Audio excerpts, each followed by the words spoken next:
J'étais dépressive, mais je ne savais pas pourquoi. Je n'étais pas heureuse. Le monde dit la vengeance, c'est un plat qui se mange au froid. Pour que le plat se mange au froid, il faut qu'on ait laissé se refroidir, en fait. Et c'est ce que la Bible veut éviter quand elle dit que le soleil ne se couche point sur ta colère. La colère, c'est une émotion qui vient t'exprimer qu'une de tes limites a été franchie, par exemple. Tu vois qu'en soi, ce n'est pas mauvais, en fait.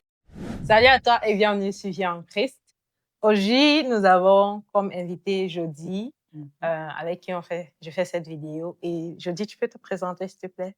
Coucou les amis, j'espère que vous allez bien.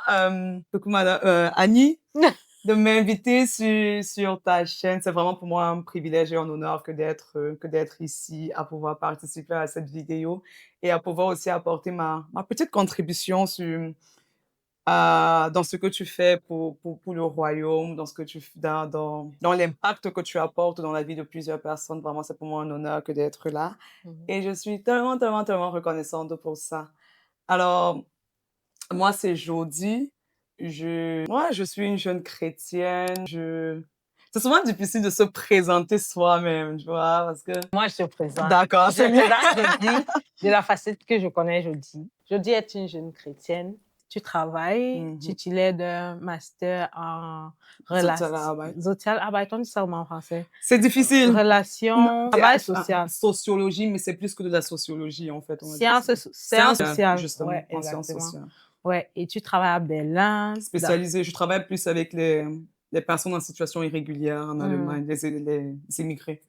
Au travers d'une association chrétienne qui Exactement. traite ce genre de cas. Exactement. Donc, c'est un peu ça. Yeah. Super. Aujourd'hui, on va parler des émotions. Exactement. Moi, je te connais comme une personne aussi très émotionnelle, voilà. On se dit pas à émotion forte, ça c'est l'allemand. Mais très émotionnelle dans le sens où tu vas vraiment à fond dans tes émotions. Lorsque tu exprimes une émotion, qu'elle soit joyeuse, qu'elle soit triste, tu es vraiment à fond. J'ai vu Jody pleurer, je sais pas combien de fois. Mais on va parler des émotions aujourd'hui et de leur place dans nos vies en tant que chrétiens en particulier. Yeah. Et on va commencer par ton témoignage en rapport avec les émotions. Vas-y, nous t'écoutons. Alors, merci encore une fois de plus de me passer la parole. Comme tu disais tantôt, je suis quelqu'un qui vit ses émotions, ou du moins j'essaie de donner de la place à mes émotions, tu vois. J'essaie vraiment de les laisser s'exprimer. Je n'essaie pas de les camoufler. Quoique ça n'a pas toujours été comme ça. Je n'ai pas toujours été quelqu'un qui allait, comme tu disais tantôt, à fond, qui allait chercher pourquoi est-ce que je ressens ça, pourquoi est-ce que je suis comme ça. Mais j'ai appris avec le temps. J'ai vraiment appris avec le temps. Pour la petite histoire, j'ai toujours été quelqu'un qui ressent beaucoup. Vraiment, je ressens beaucoup. Genre, je vais entrer dans une pièce, j'ai l'impression que je peux capter les émotions qui règnent dans cette pièce-là. L'atmosphère de la pièce, je peux capter ça. Et pour moi, c'était très difficile avant. C'était vraiment très difficile à supporter parce que tu peux t'imaginer, tu es triste, mais tu ne sais pas pourquoi tu es triste, en fait. Je n'arrivais pas à mettre le doigt dessus parce que quand je regardais à ma vie, tout allait bien, en fait. Tu vois, je n'ai pas de raison d'être triste, mais je me rends compte que, je ne sais pas, mon état émotionnel, c'est la tristesse, en fait. Et c'était tellement fatigant, émotionnellement parlant. Je vais dire sur le plan psychologique, c'était tellement fatigant parce que je pouvais être là comme ça, à passer des jours à broyer du noir sans pouvoir te dire pourquoi est-ce que je suis triste, sans pouvoir te dire pourquoi est-ce que je me sens comme je me sens. Et comme je dis tantôt, c'était tellement difficile. Il m'a fallu du temps. Je veux dire, avant, j'étais très dépressive. Généralement, quand on parle de dépression, il y a toujours un facteur qui est lié. Il y a quelqu'un, par exemple, une personne va perdre un membre de sa famille et puis va tomber dans la dépression, ou bien va vivre un échec ou un divorce, va tomber dans la dépression. Mais chez moi, c'était pas le cas, en fait. Chez moi, c'était genre, j'étais dépressive, mais je ne savais pas pourquoi. Parce que quand je regardais dans ma vie, le Seigneur m'a toujours fait grâce par la grâce de Dieu, même quand je n'étais pas chrétienne. Il a toujours été là, en fait. Aujourd'hui, avec du recul, je me rends compte que Dieu a toujours été présent, mais je n'étais pas heureuse. Je n'étais vraiment pas heureuse. J'étais tellement malheureuse. Et le pire, c'est que je n'arrivais pas à mettre du doigt sur la cause de ça. Exactement. Donc, il m'a fallu beaucoup de travail, beaucoup, beaucoup de travail pour pouvoir arriver là où je suis en ce moment. Et je vais pas avoir la prétention de dire que ça bon, j'ai compris tout au sujet des émotions, bien je sais comment manager mes émotions, les réguler et tout, c'est toujours un travail, mais ça s'est beaucoup amélioré. Mmh. Ça s'est vraiment beaucoup amélioré aujourd'hui et je rends grâce à Dieu pour ça. Et comme je disais tantôt, il a fallu un travail. Ça a été un processus et ça a surtout été un processus avec Dieu, en fait. Ça n'a Mmh. pas été facile, ça n'a pas été simple, mais avec, le Seigneur m'a aidé à pouvoir y arriver. C'est pour ça que ça me tient tellement à cœur aujourd'hui qu'on parle des émotions Mmh. et vraiment que je veux vraiment qu'on puisse changer notre regard sur nos émotions. Parce qu'avant, moi, je considérais mes émotions comme mes ennemis, en fait. Comme c'était mes ennemis. Pourquoi je dois ressentir de la tristesse? Je fuyais la tristesse, je fuyais la colère. Pour moi, c'était la joie, l'émotion positive. Les émotions positives, je me concentrais dessus, mais les émotions que je considérais comme négatives, je voulais à tout prix les bafouer. On voulait les mettre de côté, les enfuir. Mmh. Mais j'ai compris avec le temps que nos émotions nous ont été données par Dieu, en fait. Amen. Nos émotions nous ont été données par Dieu. C'est pas, ça ne vient pas du diable, ça ne vient pas, ce n'est pas charnel. Nos émotions peuvent vraiment nous aider dans notre vie spirituelle, si comment les manager, si on sait comment les réguler avec l'aide de Dieu, bien sûr. Ce que tu dis est intéressant parce que justement, sur l'un des versets de la semaine, on parle de Jésus pleura dans Jean 11, 35. Mhm. Et là, c'est Jésus pleura. Et quand je lisais encore le verset là, je me suis dit que mais Jésus savait que Lazare devait ressusciter. Exactement. Il savait, il savait, il savait. Il aurait même pu faire autrement. Mais il pleura jusqu'à la Bible dit qu'il sanglotait. Lui, il était... Et il a ressenti ses émotions. Lorsqu'on regarde la Bible, on voit Jésus sur terre est passé par pratiquement toutes les émotions qu'on a Exactement. traversées, que ce soit la dépression, quand il était proche de la croix à Golgotha, Mhm. l'angoisse. La Bible dit clairement qu'il était angoissé. Yeah. La Même colère, quand il allait au temple renverser les choses, en exactement, fait. la tristesse, Mhm. lorsque son ami Lazare est Yeah. décédé, la joie, Lorsque les disciples, par exemple, sont rentrés de la mission, et la Bible dit qu'il a tressailli de joie dans son sang, exactement. quoi. Ouais. Et il y a tellement d'exemples, d'émotions que Jésus a vécues, mais on voit toujours qu'il a vécu ça. Ça l'a pas amené à pécher, en fait. Exactement. Ça veut dire qu'il y a une certaine maîtrise des émotions qu'on peut avoir qui nous permettent de pouvoir glorifier Dieu au travers de nos émotions. Exactement. Et au lieu de dire simplement que non, on enfuit ça en Mhm. nous, quoi.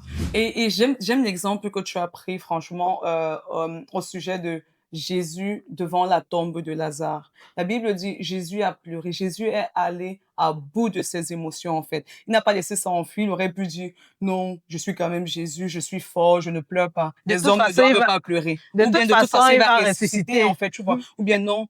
Peut-être à l'époque même, parce qu'à l'époque, la société, à l'époque, était très patriarcale. Tu Mhm. vois, du coup, les hommes représentaient le sexe fort. Jésus aurait pu. Et je pense pas que c'était si bien vu pour que des hommes pleurent en public, en fait. Parce que même la façon dont on a grandi, on dit les hommes ne pleurent pas. Mais Jésus lui a dit non, Mhm. c'est une émotion. Mhm. Il a pleuré. Moi, je pense que, en fait, la Bible est tellement bien structurée et il y a tellement de sagesse dans la Bible que je pense que si ce détail a été mentionné, et surtout que Mhm. c'est vraiment un court Le verset, plus court de le la plus Bible. court de la Bible d'ailleurs, mais il a été jugé bon de le mentionner. Moi, je crois que c'est pas pour rien. C'était Mhm. pour nous dire que, hey, c'est OK de pleurer. Mhm. C'est OK de ressentir de la tristesse. C'est OK, en fait. C'est OK de pouvoir exprimer. Et tu disais, Jésus lui-même a dit, par exemple, qu'il est angoissé. Ça veut dire que Jésus savait exprimer ses émotions. Il ne retenait pas ses émotions pour lui. Il savait les exprimer, les extérioriser. Il avait le vocabulaire pour ça. Et je Mhm. pense que dans notre processus de savoir manager nos émotions, c'est important d'apprendre aussi le vocabulaire des émotions, de Mhm. savoir mettre des mots sur ce qu'on ressent. Tu vois, comme Jésus disait, mon âme est triste jusqu'à la mort, en fait. Mhm.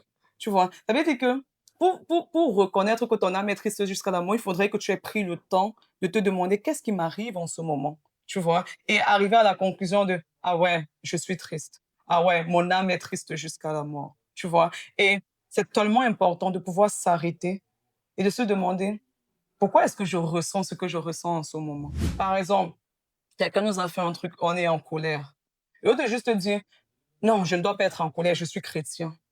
Tu vois? C'est de se demander: «Pourquoi est-ce que je ressens de la colère en ce moment?» Surtout que la colère en soi n'est pas une mauvaise émotion, c'est pas Mhm. une émotion négative. La colère, par exemple, parce que nos Il émotions n'y a pas d'émotion négative. exactement, Mais ce qu'on fait avec nos émotions peut rendre rendre les choses négatives. négative et même la Bible le dit, par exemple, pour la colère, la Bible dit quoi? Que tu es Que en lorsque tu es colère. en colère, que le soleil ne se couche point sur ta colère. Donc ça ne Mhm. veut pas dire qu'il ne faut pas se mettre en colère, ça veut dire que le soleil rassure-toi que le soleil ne se couche pas sur ta colère. Ça veut dire que la colère que tu as au fond de toi, tu dois trouver un moyen de pouvoir manager cette colère-là Mhm. afin parce que quand tu dors avec la colère, tu passes ton temps à ruminer, en fait. Mhm. Ruminer peut-être la vengeance. Comment je vais me venger de cette personne? Pourquoi cette personne m'a fait ça? C'est pour ça que la Bible, moi je pense, hein, c'est mon explication. C'est pour ça que la Bible dit que ne te couche pas sur la colère, en fait. Mhm. Ne laisse pas ça dormir parce que plus ça dort, plus c'est enfoui, plus ça va. C'est un peu comme une cocotte minute, en fait, tu vois. Au fur et à mesure, ça va bouillir, bouillir jusqu'à ce que ça va exploser. C'est pour ça Exploser. que la Bible dit non. Prends le temps Mhm. de t'asseoir et de dealer avec cette colère-là Mhm. avant que le soleil ne se couche, en fait. Ça veut dire que s'il faut que tu ailles voir la personne pour t'expliquer avec la personne, fais-le. Mais ça ne doit pas dormir, en fait. Le monde dit la vengeance, c'est un plat qui se mange au froid. Pour que le plat se mange au froid, il faut qu'on ait laissé se refroidir, en fait. Et c'est ce que Mhm. la Bible veut éviter quand elle dit que le soleil ne se couche pas sur ta colère, pour que tu n'aies pas le temps de ruminer des pensées de vengeance, en fait. Mais en soi, je voudrais dire ceci par rapport à la colère, par exemple. La colère, c'est une émotion qui vient t'exprimer qu'une de tes limites a été franchie, par exemple. Mhm. Tu vois qu'en soi, ce n'est pas mauvais, en fait. Quand tu ressens de la colère, peut-être quelqu'un t'a fait quelque chose et là, tu es énervé. Ça veut dire que ton cerveau est en train de te signaler que, hey, tiens, il y a une limite qui a été brisée ici. Là, tu dois faire quelque chose. Donc, ce sera, soit tu vas voir la personne et tu lui dis, hey, ici, il y a comme ça qui s'est passé. Ou si tu vois que c'est un acte qui se répète, peut-être essayer de prendre tes distances, par exemple. En fait, là, ça te communique quelque chose qui s'est passé en toi. Et Mhm. c'est pour ça que c'est vraiment très, très, très important de pouvoir comprendre aussi, ou du moins apprendre le langage de nos émotions. Qu'est-ce que l'émotion que je ressens est en train de vouloir me communiquer? C'est important. Et moi, c'est vraiment quelque chose que je fais de manière intentionnelle. Je vais dire, ça ne se fait pas automatiquement parce qu'on a pour habitude de passer au-dessus rapidement de ce qu'on ressent, en fait. Mhm. Mais moi, ce que je fais, ce que je me commande de faire, disons comme ça, c'est un check-up émotionnel. Tu vois? Un check-up. De la même manière que peut-être, je sais pas, en début d'année, tu vas chez le médecin pour faire un check-up de ton corps, ce serait bien aussi de faire un check-up de tes émotions. Et ce que je dis souvent aux gens, c'est de se lever souvent et de se demander, par exemple, pour moi, Jody, comment tu vas ce matin? Parce que généralement, ce qu'on fait, c'est que quand quelqu'un nous demande, si je dis, Annie, comment tu vas? Automatiquement, tu vas me Je dire, vais ça va bien. bien. Tu vois? Tu ne prends même pas le temps de te demander. Mais si tu te demandes à toi-même, genre, tu te regardes devant le miroir, tu dis, Annie, c'est comment tu vas? Tu ne peux pas te mentir à toi-même, en fait. Tu vois? Tu ne peux pas te mentir. Moi, quand je me dis: «Jody, comment tu vas?» Je ne peux pas me dire: «Je vais bien». Parce que moi, je saurais qu'au fond, je ne vais pas bien. Si je ne vais pas vraiment bien, je ne saurais pas dire: «Je vais bien», en fait, Mhm. tu vois? Et là, tu te dis moi, je me dis: «Je ne vais pas bien» et je commence à dire: «Qu'est-ce qui ne va pas vraiment?» Mhm. Tu vois? Qu'est-ce qui ne va pas vraiment? Il y a ça. OK, comment je suis en arrivée là? Qu'est-ce qui a provoqué ça? Tu vois? Tu commences vraiment à questionner en fait aussi ce qui se passe. Qu'est-ce qui a fait que je me sente triste aujourd'hui? Souvent, je m'arrête comme ça, je dis, je vais par exemple ressentir de la tristesse. Et je sais qu'il n'y a aucune raison pour que je sois triste. Je vais aller voir le Saint-Esprit. Je me dis, Saint-Esprit, pourquoi est-ce que je suis en train de me sentir comme ça? Qu'est-ce qui s'est passé? Ou bien si je ressens une émotion, peut-être de la colère ou bien de la frustration. Je vais m'arrêter, je vais me demander, attends, il y a eu quoi? Ça me permet aussi de refaire le film de ma journée. Et souvent, je me rends compte que je ressens ça parce qu'il y a une parole que quelqu'un m'a dit qui est restée en fait Mhm. en background, que je n'ai pas digérée. Là, ça me permet de me poser, de dire, OK, pourquoi cette parole t'affecte autant? Mhm. Tu vois un peu. Et le fait de questionner tes émotions te permet aussi de comprendre que c'est pas toujours la faute de l'autre en fait. Tu vois un peu. Mhm. Un jour, ton mari il prêchait à l'église et il a pris un exemple qui m'a tellement plu. Et ça fait pratiquement 3 ans, hein, qu'il a prêché dessus, mais moi, c'était resté dans ma tête. Il a dit, je crois qu'il parlait peut-être des émotions, je sais plus de quoi il parlait, mais ça avait trait aux émotions. Mhm. Et il disait, dans une, quand il fait froid dehors, par exemple en période d'hiver, Tu n'as aucun contrôle sur la température du dehors. Il va faire froid. Mais sur la température dans ta maison, quand tu es dans ta maison, tu peux décider de la température qu'il fera. Tu peux décider que s'il fait trop froid, tu peux décider de Le régler le chauffage, chauffage. Tu vois? Et si c'est trop chaud, tu décides de baisser, baisser. aérer. Tu n'as aucun contrôle sur ce qui se passe à l'extérieur, mais à l'intérieur, tu as le contrôle, en fait. C'est Mm. la même chose pour nous. Tu n'as pas le contrôle sur ce que les gens vont dire ou sur ce que les gens peuvent te faire, mais tu as le contrôle sur comment prendre ça, comment réagir par rapport à ça. Mm. Et le fait de te poser et de questionner tes émotions, ça te permet de faire un tri, en fait. Tu vois? Telle personne m'a dit ça, ça m'a affecté comme ça, mais je choisis de ne pas prendre cette émotion-là. Je choisis de c'est parce que la personne m'a dit ça que ça veut vraiment dire que c'est ça. Tu vois un peu? Et tu deviens même aussi indulgent envers les gens. Mm. Tu deviens même Mhm. plus indulgent. Tu te dis: «Ah, c'est pas grave. Je ne suis pas obligé d'accepter. Il a peut-être dit ça, mais c'est son niveau de connaissance. Mais Mhm. moi, je suis pas obligée d'accepter ça. Je ne suis pas obligée de laisser ça m'affecter, en fait». En tout cas, moi, à chaque fois que je fais ça, honnêtement, après, je me dis: «Aujourd'hui, tu as besoin de te sentir mal pour cela. Tu n'as pas besoin d'être frustré par rapport à cela. Cette personne a dit ça, oui, mais c'est pas obligé de t'affecter autant». Et Mhm. ça me permet de passer au-dessus de ça, en fait. Pas parce que j'ai enfui, mais parce que je suis vraiment arrivée à la conclusion que, hey, tu n'as pas besoin de te laisser affecter par rapport à ça. Ah. Donc, ouais, c'est un peu ça. Il y a eu quelque chose que j'avais entendu parler de toi, en fait, justement, et tu as un peu parlé de ça, du fait Mhm. que tu ressens les émotions des autres. Ouais. Tu as parlé de ça un peu quand tu étais dans le monde, ça Mhm. t'affectait, ça t'accablait parce que tu ne savais même pas ce qui se passait en toi. Exactement. Et pourtant, tu étais par exemple triste, pourtant toi, tu voulais seulement être joyeuse Joyeuse. et tout. Mhm. Je te connais, il y a comme quelqu'un de très joyeuse. Tu pleures de joie et tout. Mais comment est-ce que cela t'aide dans ta relation avec Dieu et avec le Saint-Esprit? Comment est-ce que tu es un instrument? J'aimerais que tu parles un peu comment le Mhm. Seigneur t'utilise au travers des émotions. Voilà. Merci. D'accord. Hem, Justement, le truc, c'est que et comme tu as dit, merci d'avoir souligné ça parce que effectivement, pour moi, quand j'étais encore dans le monde, pour moi, c'était un fardeau, en fait. Ça me pesait vraiment. Et là, tu ne connaissais même pas que c'était les émotions des autres que tu Exactement, voilà, ressentais. c'est ça aussi. Je ne savais pas que c'est les émotions des autres que je ressentais. Pour moi, c'était mes émotions à moi. Et c'est pour ça que je m'en voulais aussi parce que je me disais: «Mais attends, comment tu peux être au aussi bien dans ta vie et toujours être triste, toujours être abattu comme ça, en fait? Pourquoi tu fais ça?» Like, je me disais: tu es ingrate, en fait. Je me considère comme quelqu'un d'ingrate parce que je suis tout le temps Mmh. accablée alors que au fond, tout va bien dans ma vie, tu vois? Et puis, il m'a fallu avoir des conversations avec certaines personnes qui m'ont ouvert les yeux sur ça et qui m'ont fait comprendre que, hey, au fond, c'est un don, en fait, que le Seigneur t'a donné, tu vois? C'est un don, c'est pas tout le monde qui a ça, de pouvoir ressentir les émotions des autres. Ça veut dire quoi? Ça veut dire que et si je suis avec toi, par exemple, et que je ressens de la tristesse et que, par exemple, comme on a dit, des fois, quand je te demande, si je te demande peut-être comment tu vas, tu vas me dire, ah, je vais bien, par habitude. Mais peut-être au fond, tu ne vas pas vraiment bien. Et le fait Mmh. que je puisse, en fait, d'une certaine façon, ressentir tes émotions, ça me permet de pouvoir même prier pour toi sans que tu ne me demandes de prier pour toi, par exemple. Moi, j'ai Mmh. compris que c'est un don que le Seigneur utilise aussi dans l'intercession, par exemple. Tu vois, quand Quand je j'ai commencé l'année passée avec mon job, je travaille avec les réfugiés qui arrivent en Allemagne sans accompagnement, dont sans parents, sans personne, et on les aide dans l'intégration. Et je me souviens au début, c'était tellement difficile. J'étais très dépressive. Genre, non pas dépressive, mais déprimée en fait. Et je croyais que c'était mes émotions. Mais au fur et à mesure que, après, il a fallu que comme je dis, non, j'ai eu des conversations avec certaines personnes qui m'ont ouvert les yeux dessus. Et là, j'ai compris qu'en fait, je captais les émotions, tu vois, un peu, des personnes qui étaient là. Parce que ces jeunes-là, il y en a beaucoup qui étaient dépressifs, déprimés, du fait de leur situation, ce qui est tout à fait normal aussi. Mais moi, je captais leurs émotions. Et lorsque j'ai compris, en fait, que non, il ne s'agissait pas de mes émotions, mais plutôt des leurs, j'ai commencé à prier pour eux.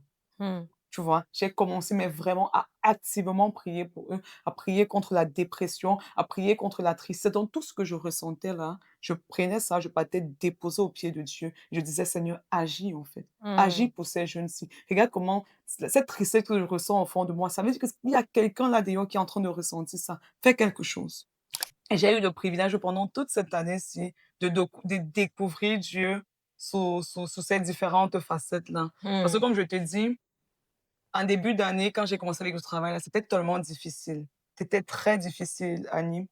Du genre, j'étais vraiment déprimée, en fait. Mais vraiment, j'étais tellement triste. Comme je dis, je portais le poids de ces jeunes-là sur moi sans pouvoir mettre de mots dessus. Parce qu'à ce moment, je ne savais pas encore ce qui m'arrivait. Et je n'arrivais plus à prier. Tu vois, je n'avais plus envie de prier, c'était difficile. Je savais qu'il fallait que je prie. Tu vois, j'arrivais dans la présence de Dieu comme ça, je pleurais seulement, en fait, je ne savais pas parler, je ne savais pas. Et un jour, j'ai eu une idée de commencer à écrire. Tu vois, ce que je ressens, je mets juste sur du papier, en fait. C'était devenu ma façon de communiquer avec Dieu. Mmh. Parce que je n'arrivais pas à lui parler de façon audible, de façon orale, mais je savais que j'avais besoin d'être dans sa présence. On commençait à écrire. C'est comme ça que chaque fois j'écrivais, mais au début, c'était vraiment genre, j'écris mes peines, donc ce qui me vient à l'esprit. Je commence à écrire. Chaque fois que je le faisais, ça me permettait de m'exprimer. Ça me permettait aussi, parce que des fois, il y a des mots, enfin, des sentiments qu'on ressent, que les mots n'arrivent, de façon audible, tu n'arrives pas à exprimer ça. Mais quand tu mets sur du papier, tu te rends compte que ça sort plus facilement. Mmh. C'était du moins mon cas. Ça sortait plus facilement et ça me permettait aussi d'exprimer mes émotions et de mettre des mots sur ce que je ressentais aussi, mais de façon écrite. Et plus je le faisais, et plus je sentais que ma relation avec Dieu devenait de plus en plus profonde, sans que je n'ai besoin de lui parler de façon audible. Et ça m'a permis de comprendre aussi que Dieu entend même nos silences, en fait. Amen. Donc, plus j'écrivais, plus je sentais qu'il y avait quelque chose qui se débloquait, en fait. Et il y avait comme un rapprochement qui se faisait entre Mmh. Dieu et moi. Je le sentais plus proche, en fait. Je le sentais plus proche. Et chaque fois que je rentrais du travail, et en fait, c'était genre, je suis au travail comme ça, mais je suis pressée de rentrer parce que je sais que je vais avoir mon temps avec le Seigneur où je vais lui écrire, en fait, Mmh. ce que je ressens. Et ça s'est développé, plus ça se développait et plus j'ai commencé de façon intentionnelle à me dire, OK, je suis certes triste, mais ce qui est sur dans ma journée, il y a eu un moment, tu vois, où j'ai expérimenté Dieu d'une certaine façon. Et à chaque fois, maintenant, je venais, je lui écrivais. Donc, la façon de lui que j'ai expérimenté durant la journée, là, je mettais ça sur du papier, en fait. Tu vois, du genre, Jésus, si je l'ai expérimenté, par exemple, comme le Dieu qui console, qui m'a consolé pendant la journée, peut-être parce que j'étais triste, je vais écrire à Jésus, le Dieu qui me console, par exemple, tu vois. Ou bien, si, par exemple, pendant la journée, j'ai été ou le jour suivant, si j'étais troublée et qu'il m'a apporté sa paix, je vais lui écrire une lettre, du genre: «Jésus, le Dieu qui m'apporte la paix». Et je dis comment il m'a apporté la paix pendant la journée, comment il m'a porté et tout. Honnêtement, de me prêter à cet exercice chaque jour, ça a été comme une délivrance pour moi, tu Waouh. vois? Parce que ça m'a permis de me réconcilier aussi avec moi-même. Parce que plus je m'approchais de Dieu, plus il s'approchait de moi aussi. Et Mmh. des fois, quand j'avais l'impression que je n'avais pas de raison d'être reconnaissante pour la journée qui était passée, il venait me montrer que il y a eu ça, ça, ça qui s'est passé. Donc, en fait, il ouvrait mes yeux sur des petits détails. Aujourd'hui, dans ma relation avec Dieu, c'est genre, je le je l'appelle le Dieu des petits détails. Amen. Je l'appelle vraiment le Dieu des petits détails.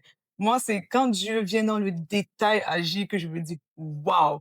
Je n'ai pas besoin qu'il sépare la mer en 2 pour que je dise je sais que Dieu est capable de séparer la mer en 2, tu vois? Et je suis tellement éblouie par ça. Mais c'est quand je le vois vraiment agir dans les détails. Parce que généralement, que font les PDG? Ils sont tellement grands, ils ont déjà accompli des grandes choses. Ils sont plus dans les détails. Les Mmh. détails, c'est les autres qui font. Mais Dieu, c'est pas ça. Dieu a plus que le PDG. Amen. Dieu, bien sûr, Dieu est vraiment plus que tous les PDG du monde réunis, plus que tous les présidents. Mais il est aussi dans les petits détails. Mmh. Nous avons le contrôle sur nos émotions. Ne laissons pas nos émotions nous contrôler, mais soyons nous ceux-là qui dictent à nos émotions la marche à suivre, quoi. Et je suis sûre que si on réussit à mettre tout ceci en pratique, nos émotions vraiment seront pour nous une force et quelque chose que le Seigneur va utiliser pour sa gloire. Donc, nos émotions ne sont pas nos amis, au contraire, elles peuvent être nos alliés fidèles si on sait comment s'en servir. Donc, c'est un Amen. peu ça. Merci Jody pour cette vidéo. Je t'en prie. Vraiment, ça m'a fait Seront bénis. Amen. Et bonus, tu as reçu jusqu'ici. Je dois écrire un livre qui va être publié cette année. Yeah. Et lorsque ça va être publié, je vais mettre aussi le lien en description Super. pour que tu puisses commander. Et ça parle des émotions. Le titre, Exactement. c'est 31 jours. 31 lettres d'amour à mon créateur. Exactement. Elle écrit des lettres d'amour à Dieu et elle te donne aussi la possibilité à toi d'écrire des lettres d'amour pour Dieu Yeah. au travers de ce livre. Je Exactement. me réjouis de lire ce livre. Amen. Et je sais que toi aussi. Jodie est aussi cofondatrice de La Joie Partagée. Justement. Ouais, une association caritative chrétienne qui aide les personnes en besoin. Surtout les enfants de la rue. Particulièrement justement les enfants de la rue au Cameroun, au nord du Cameroun. Et si tu veux aussi soutenir cette association, je vais mettre le lien en description. N'hésite pas à jeter un coup d'œil sur ce qu'ils font et pourquoi pas les soutenir tel que le Seigneur te met à cœur. Donc, c'est tout pour cette vidéo. On se retrouve bientôt pour une nouvelle vidéo et je me réjouis vraiment de te revoir bientôt. Dis-nous en commentaire si ce que tu en fais de tes émotions. Si cette vidéo t'a béni, dis-le nous en commentaire et nous nous réjouirons de te lire. Je crois que Jodie va aussi te lire et on va se réjouir de te lire. C'est tout pour cette vidéo. Que le Seigneur te bénisse et on se retrouve bientôt. Bye bye. Bye. Yes. Oh.